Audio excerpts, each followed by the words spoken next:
up next, we have a session, again with Hewlett-Packard Enterprise.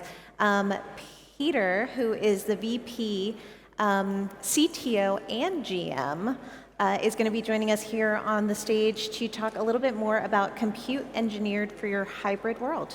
Peter.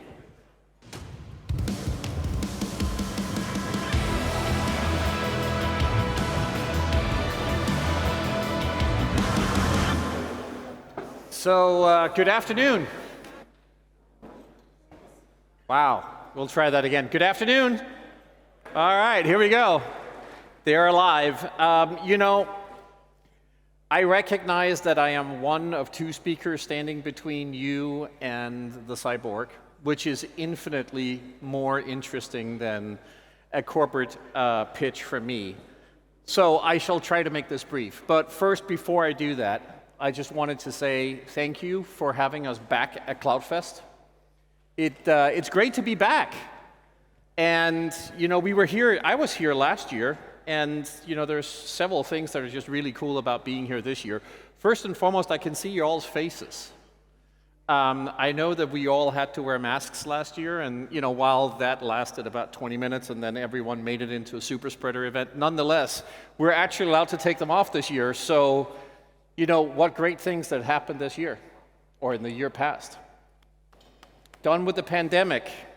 We're also done with those, you remember the 3 little colored buttons we had last year, right? The one, that was green, that was kind of like hug me. And then the next one, which was yellow, which was kind of like, I'm a cat, I'm gonna hiss at you if you get too close. And then there was the red one, which is like, I'm just gonna pretend I'm dead, don't touch me kind of thing.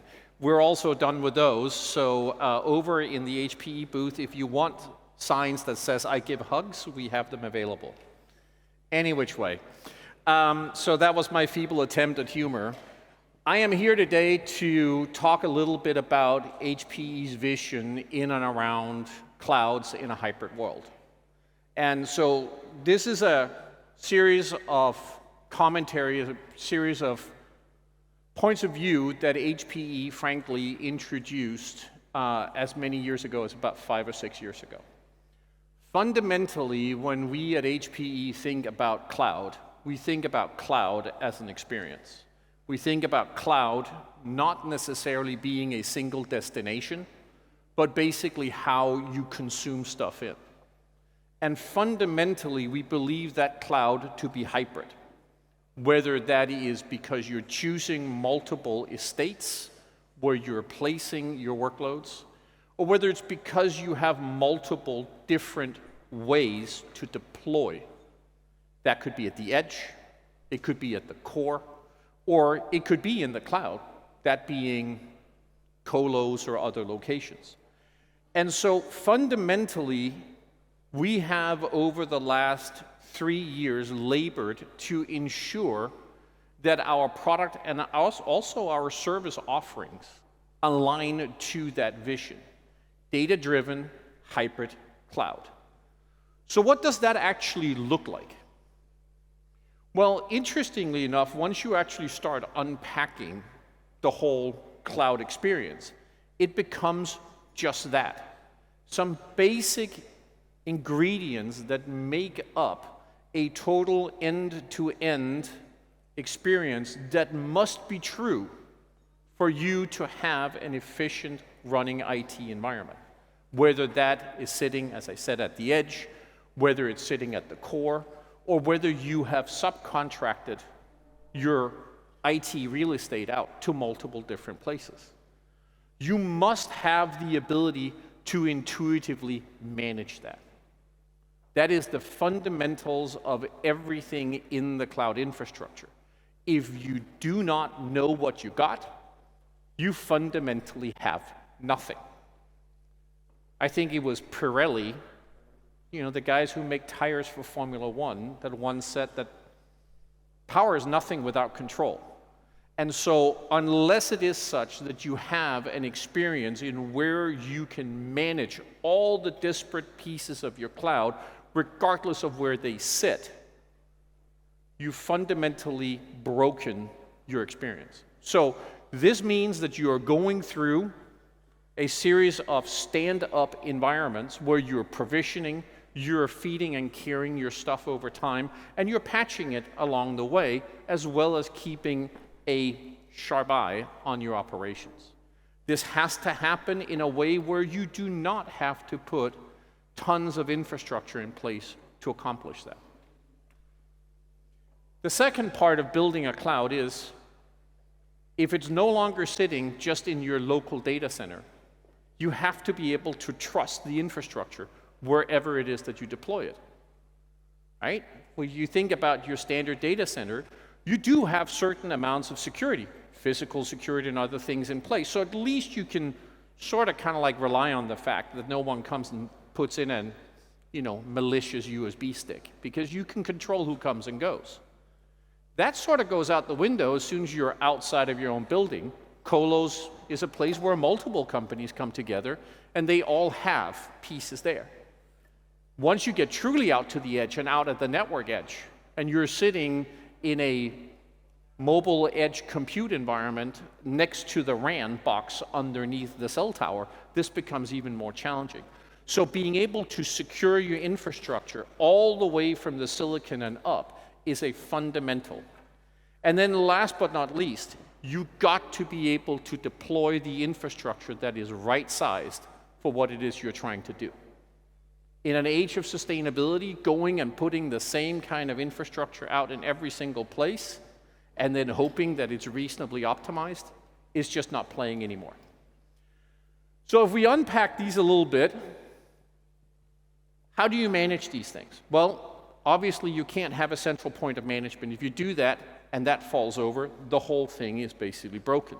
So it comes down to using actually cloud in itself as the management point, whether that is something that you host yourself through private proxies and you don't want to share anything out on the network, or whether that's something that you literally take up and run through a public cloud somewhere. Could be HPE's cloud, it could be someone else's. That's where you host your management experience. And in there, you get zero provisioning, you get a unified environment, whether you're looking at a UI or whether you're accessing it through an API, and then all the common tasks that goes with management, whether that is firmware update, whether it's patching, whatever it is fully automated, so you don't have to invest the time and resources in standing that up. If you think about security, that fundamentally starts at the silicon root of trust.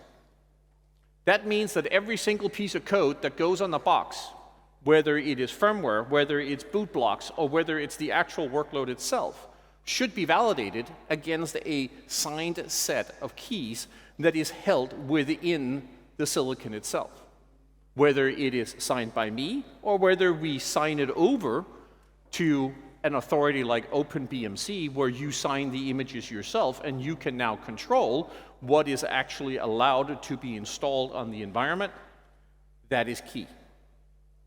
Last but not least, the supply chain.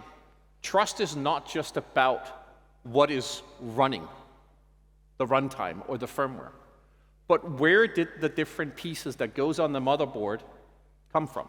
Who assembled it? Do you know what was written and programmed into every single last piece of the CPLD on the different parts of the motherboard? Unless that you can trust your partner to truly have that signed off, the rest of the environment is by definition not secured. Last but not least, it comes down to deploying the right infrastructure for the right problem. HPE is the only Tier 1 OEM that offers a full complement of different silicon vendors when it comes to CPU technology. We were the first to introduce non-x86 for the areas in where that makes sense. Much lower power consumption, or conversely, much higher performance for the same amount of power. So it ultimately comes down to being efficient, and it comes down to being open.